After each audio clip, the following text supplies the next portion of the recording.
The Abbey, a king who started it and a king who finished it, finished all of them. But what was its legacy? The answer to that is down here. Imagine England, centuries ago, a land without central hospitals, universities or even reliable maps. But across its green expanses stood hundreds of stone fortresses, not for war, but of faith. The monasteries, more than just places of prayer, these institutions were vibrant hubs that profoundly shaped English society for better and sometimes for worse. For centuries, monasteries were beacons in a sometimes dark world. They were guardians of knowledge. Monks meticulously copied ancient text, Roman, Greek, and early Christian, preserving history, philosophy, and science that would otherwise have been lost. They ran schools teaching literacy and Latin, laying the foundations for England's universities. Beyond books, they were the original social services. Each monastery had an infirmary, acting as an early hospital, dispensing herbal medicine and care. They provided shelter and food for the poor, the sick and weary travellers, fulfilling a crucial role in a time before state welfare. Economically, monasteries were powerhouses. They owned vast tracts of land, pioneering new agricultural techniques like drainage and crop rotation. They were major employers and, crucially for England, the backbone of the booming medieval wool trade, selling high-quality fleece across Europe, bringing wealth into the country. But not all was virtuous. Over time, the very success of the monasteries brought their own challenges. Many grew immensely wealthy, owning a quarter of England's land by the 16th century.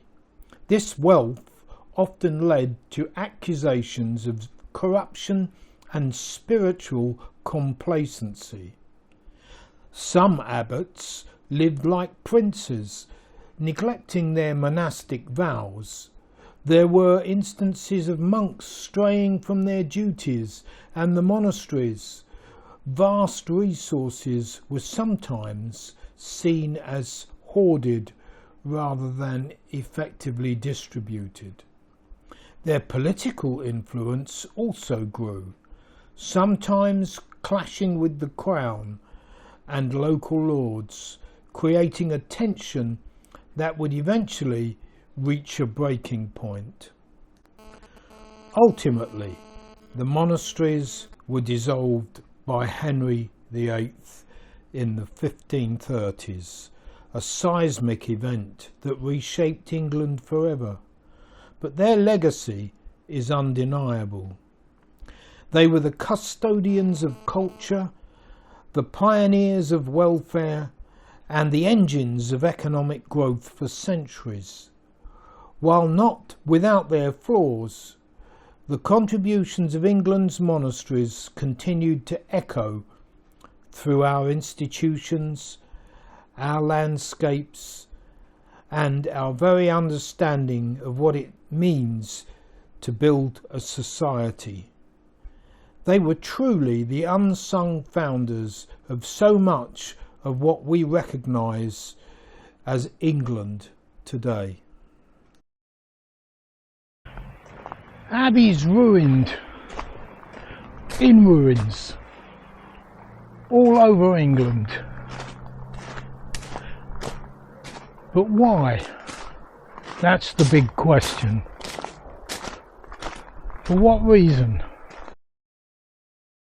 King Henry VIII, known for his 6 wives and fiery temper, orchestrated the complete dissolution of the monasteries, priories, friaries and nunneries across his realm, an act that seems drastic, even tyrannical. But why?